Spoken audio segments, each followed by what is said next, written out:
हमारा आपका कल्याण हो, इसकी चिंता हम लोगों को नहीं होती, इसकी चिंता महापुरुषों को ही होती है। ये कथा कराने का औचित्य क्या है? मंदिर बनाने का औचित्य क्या है? इतने बड़े बड़े आश्रमों में अनुष्ठान कराने का, महाप्रसाद पवाने का, इन सब का औचित्य क्या है? ताकि इन सब में सम्मिलित होकर आपका उद्धार हो सके, आपका कल्याण हो सके। वे तो अपना कल्याण कर ही रहे हैं, नाम जप करके, भजन करके, साधन करके वे तो अपना कल्याण कर ही रहे हैं, पर आपका कल्याण कैसे होगा? तब ऐसे महापुरुष प्रयास करते हैं, नगर में जाके भाई यहाँ पे एक अनुष्ठान करो, यहाँ पे कथा का क्रम कराओ, गौ सेवा करो, तुम सब लोग उसमें अपनी अपनी सहभागिता व्यक्त करो, धन से, मन से, तन से लगो अनुष्ठान में, ताकि आपका कल्याण हो सके। हमारे कल्याण की विचार संत ही करते हैं, और आज से नहीं, अनादिकाल से कर रहे हैं। 88,000 सोनिकादि ऋषियों ने जाकर के ये चिंता व्यक्त की कि इस कलिकाल में मानव का कल्याण कैसे होगा। अच्छा, एक प्रश्न करें हम, प्रश्न कर रहा हूं मैं, पर उत्तर मुझे मत दीजिएगा, उत्तर आप अपने आप को ही दीजिएगा। प्रश्न क्या है? मानव कल्याण किसे कहते हैं? मेरा कल्याण किसमें है?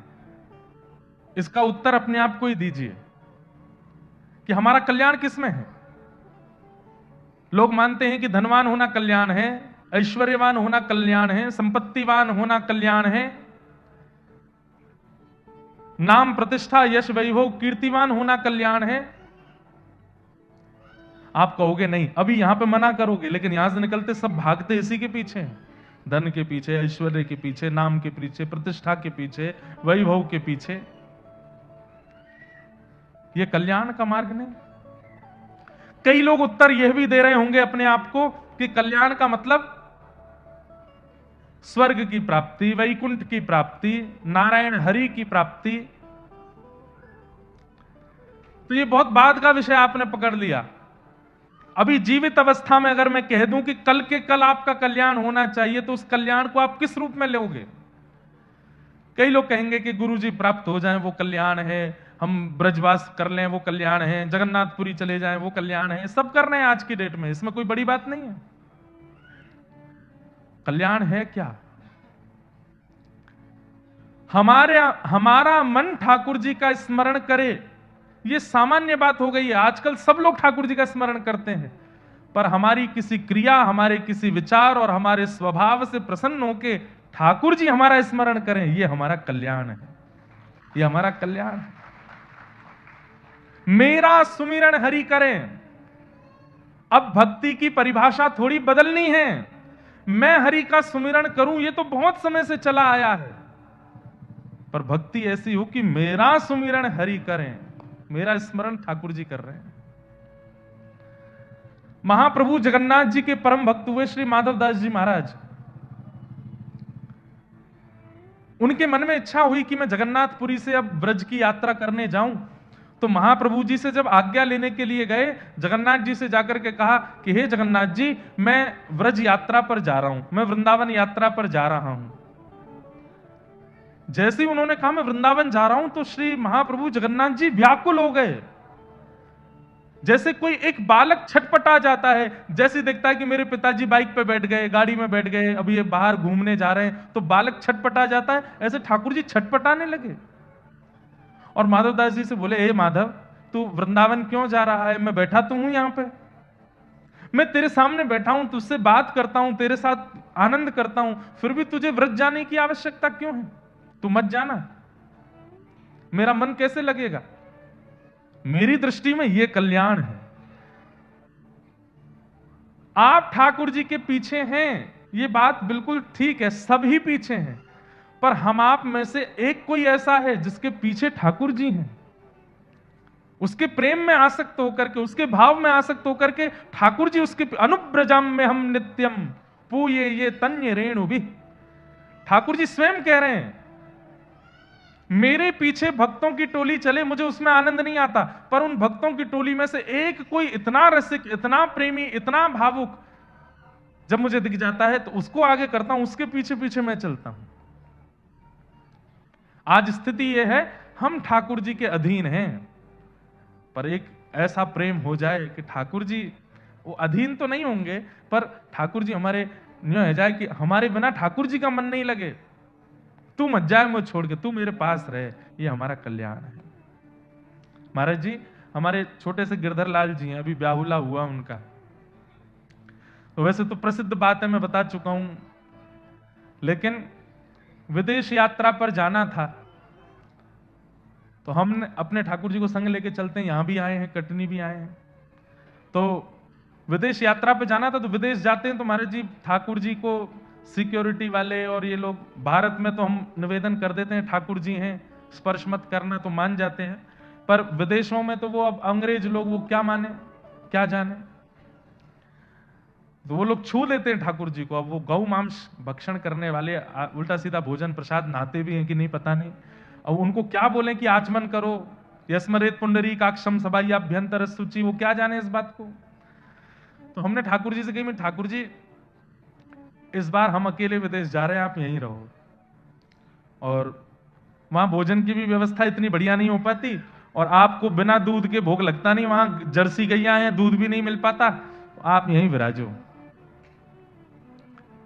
तो जैसे ही महाराज जी ठाकुर जी से कही कि आप यहीं विराजो, ये बालक सेवा करेंगे, तो हमको जहां जहां विदेश में जाना था 24 घंटे के अंदर सबके यहां घटना हो गई, सबके फोन आ गए, महाराज जी इस बार मत आइए, हमारे यहां कुछ हो गया है। पहला फोन आया, आप ताली बजा रहे हो, बात तो सुनो।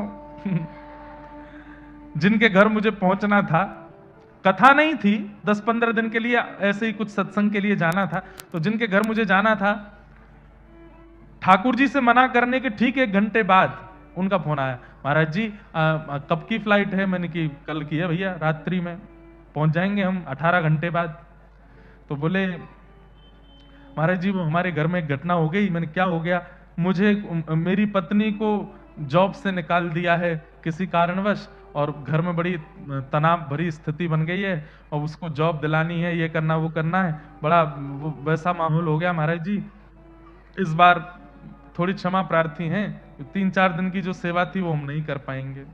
मैंने कोई बात नहीं, 3-4 दिन बाद जिनके पास जाना था उनके पास चले जाएंगे, पुरानी बात है। अब 3-4 दिन बाद जिनके पास जाना था उनका भी 3 घंटे बाद ही फोन आ गया, बोले महाराज जी आप यहाँ कब आ रहे हैं? मैंने कि भैया हमको कल निकलना है, और हमको फोन करना भी था कि हम सीधे आपके यहाँ ही आ रहे हैं, 3 दिन बाद नहीं आएंगे, कल ही आ रहे हैं। नहीं नहीं महाराज जी वो एक बार हो गया। मैंने कहा क्या हो गया? बोले हमारी माता जी को अटैक आ गया, हम भारत जा रहे हैं वापस। मैंने कहा अरे भैया 2 जगह के कैंसिल, और तीसरे हमारे एक रिश्तेदार रहते तो उनके यहाँ जाना था, उनका भी फोन आया, उनके यहाँ भी कुछ घटना घटी।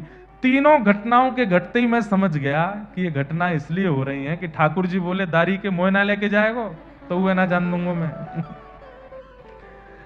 महाराज जी बिल्कुल सत्य बात है। हमने जाके ठाकुर जी से कही, बेटे हे ठाकुर जी टिकट विकेट बहुत महंगी बन गई है, सब हो गया है, मैं आपको ले चलूंगा।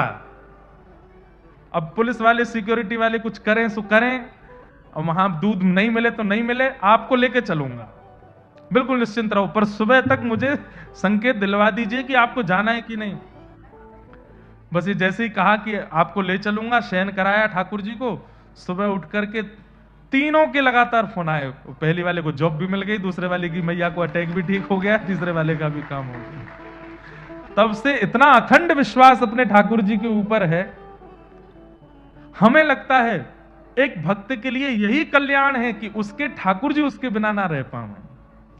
आप अपने ठाकुर जी के बिना छटपटाने लगो, यह भी एक विषय होना चाहिए, पर आपके ठाकुर जी भी आपसे इतनी प्रीति करें कि वो भले ही अव्यवस्था वाली जगह है, लेकिन आपके बिना आपके ठाकुर जी जा ना पावे, रह ना पावे, ये कल्याण। तो ऐसे विचार, ऐसा स्वभाव, ऐसी बुद्धि, ऐसा निर्माण कीजिए कि ठाकुर जी आपके हो जाएं, और बस आपके बगैर उनका मन ना लगे। कई लोग कहते हैं हमारा ठाकुर जी के बगैर मन नहीं लगता, ये प्रारंभिक बात है। इसकी चरम स्थिति तो तब मानिए जब ठाकुर जी का आपके बिना मन ना लगे, ठाकुर जी का चित्त ना लगे। तो मानव कल्याण के लिए क्या करना चाहिए, ये प्रश्न लेकर के सौनकादि ऋषि बैठे हैं। तभी सूत जी महाराज ने आकर के उत्तर दिया, प्रीति सौनक चित्ते ते यतो विचमी विचार्य च सर्वसिद्धांत निष्पन्नम संसार भयनाशनम। सूत जी महाराज कहते हैं कि इस कलिकाल में कल्याण तब प्रारंभ होगा जब व्यक्ति संसार के मृत्यु रूपी भय से बचे। यह बात बिल्कुल स्पष्ट माननी पड़ेगी, हम सबको भय है मृत्यु का। आप में से कई लोग कह सकते हैं हमें कोई भय नहीं है, हमें डर नहीं लगता मरने से, हमें मृत्यु का भय नहीं है। एक गेंद लेकर के अगर मैं आपकी ओर फेंकूंगा, आप तुरंत अपने आप को हटाओगे, इसका मतलब क्या है? किंचित भय है, सबको है। आपके ऊपर धूल उछाली जाए तो आपका नेत्र बंद हो जाएंगे, आपकी आंखें बंद हो जाएंगी, इसका मतलब क्या है? भय है। आपको अगर जोर से पकड़ करके चींटी काट दी जाए तो आप चिल्लाओगे, इसका मतलब क्या है? आप मन से अपनी वाणी से कह रहे हो कि मुझे मृत्यु का भय नहीं, पर आपका रोम रोम भयभीत रहता है मृत्यु से, इसीलिए वो बचता रहता है। अभी यहां से नीचे उतरते समय पैर रिपट जाए और व्यक्ति गिरने लगे तो व्यक्ति हाथ पैर दोनों से अपने आप को बचाने का प्रयास करेगा कि मैं बचूं, मैं ना गिरूं। क्यों? मृत्यु का भय है। उसे भले ही ना हो, उसके शरीर को है। और इस मृत्यु के भय को दूर करने की सामर्थ्य केवल और केवल श्रीमद् भागवत जी में है। इसलिए यहां लिखा है, काल व्याल मुखग्रास त्रास निर्णास हेतवे श्रीमद् भागवतम शास्त्रम कलौ कीरेण भाषितम। अच्छा, एक बात आप कहोगे महाराज जी कथा सुनने के बाद भय नहीं लगेगा? अगर मूल रूप से वास्तविक रूप से कथा चित्त में व्यवस्थित हो गई होगी, कथा चित्त में स्थापित हो गई होगी, शरीर की गतिविधियां तो चलेंगी, लेकिन आप प्रत्येक परिस्थिति को भगवत कृपा मानने लग जाओगे। जो भय मानते थे उसको कृपा मानने लगोगे। अब गिरते समय चोट भी लगेगी तो भी ठाकुर जी शायद यही चाहते थे इसलिए लग गई। कोई व्यक्ति छोड़ के चला जाएगा, ठाकुर जी शायद यही चाहते थे इसलिए चला गया। भोजन नहीं मिला, ठाकुर जी शायद आज भूखा ही चाहते थे इसलिए भोजन नहीं मिला। मतलब हर परिस्थिति को आप नकारात्मक रूप से देखना बंद कर दोगे, उसके प्रति एक सकारात्मक बुद्धि जागृत हो जाएगी। यह भागवत जी की कृपा है। और इसी कृपा से धीरे धीरे धीरे धीरे वह मृत्यु का भय वह भी पूर्ण रूपेण चला जाएगा। और मैं कह दूं तो कोई अतिशयोक्ति नहीं, मृत्यु का भय चला जाएगा, प्रतीक्षा प्रारंभ हो जाएगी।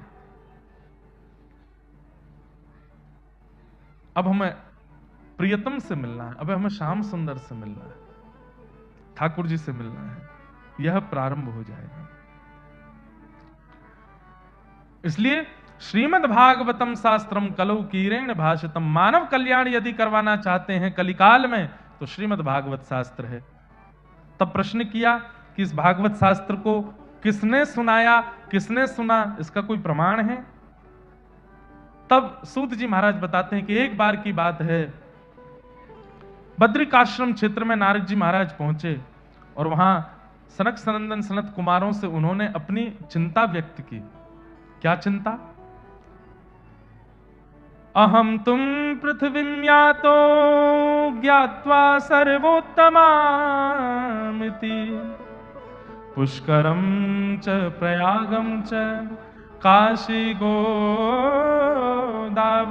तथा हरिक्षेत्रे कुरुक्षेत्रे श्रीरंगम सेतुबंधनम एवमादिषु तीर्थेषु ब्रह्ममाणे तस्ततः।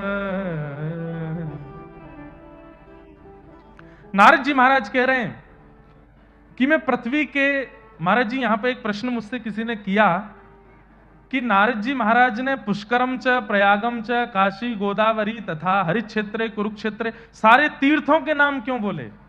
नारद जी ने यहां यह क्यों नहीं कहा कि मैं बंबई गया, मैं कलकत्ता गया, मैं दिल्ली गया, मैं चेन्नई गया, मद्रास गया? तीर्थों के नाम बोले और तीर्थों के नाम बोल करके नारद जी कह रहे हैं कि वहां मैंने बहुत विचित्रता देखी। तो हमारे मन में एक उत्तर आया कि नारद जी महाराज कह रहे हैं, बोले परम पवित्र तीर्थों की स्थिति सुन लो, सामान्य नगरों की स्थिति क्या होगी इसका अनुमान खुद लगा लेना। परम पवित्र स्थानों की स्थिति जब ये बन चुकी है तो सामान्य नगरियों की स्थिति क्या होगी ये तुम अनुमान खुद लगा लेना। जैसे बच्चे स्कूल में कई बार, इधर देखो सावधानी से सुनो, बच्चों का रिजल्ट आता है ना, माता पिता अपने बालक से पूछते हैं अरे क्या आया। अब वो बालक फेल हो गया है ये नहीं बताएगा कि मैं फेल हो गया, वो बोलेगा सामने वाले शर्मा जी का बेटा भी फेल हो गया। बोले उसका नहीं अपना बता, अरे वो गुप्ता जी हैं उनका बेटा भी फेल हो गया है।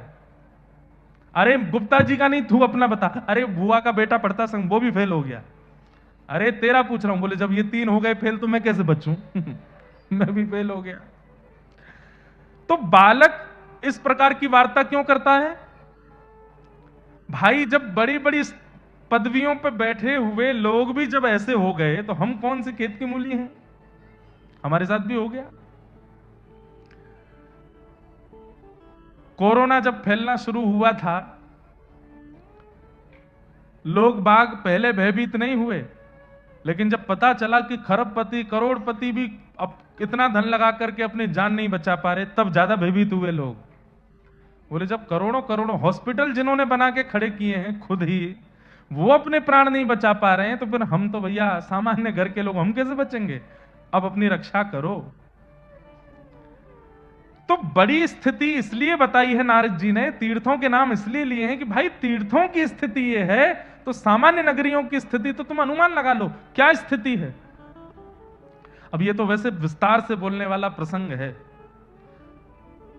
पर मेरा बार बार मन घड़ी पे जा रहा है कि आज आप लोग बहुत सुबह से विलंब में चले गए, पर हम कल से घड़ी नहीं देखेंगे, कल से खूब विस्तार से सुनाएंगे एक एक भाव। सत्यम नास्ति, थोड़ी सी बता देता हूं। तीर्थों के नाम लेकर के नारद जी कह रहे हैं कि यहां मैंने क्या देखा? सत्यम नास्ति तपः शौचम दयादानम न विद्यते उदर भरिणो जीवा वराका कूट भाषिण। सत्यम नास्ति, लोग अब सत्य नहीं बोलते कलयुग में। शौचम नास्ति, यानी कि पवित्र नहीं रहते हैं, केवल दिखावा करते हैं पवित्र रहने का। सत्यम नास्ति, शौचम नास्ति, दया नास्ति, दया नहीं है। आजकल तो दया भी व्यक्ति कैमरा के सामने करता है। अगर किसी को कुछ दे रहा है तो भी वो देख लेगा, कैमरा ऑन कर भाई वीडियो बना, दे रहा हूं। दया, दया नास्ति। सत्यम नास्ति, शौचम नास्ति, दया नास्ति, दानम नास्ति, दान भी नहीं कर रहा है। और दान करेगा तो ढिंडोरा पीट के करेगा।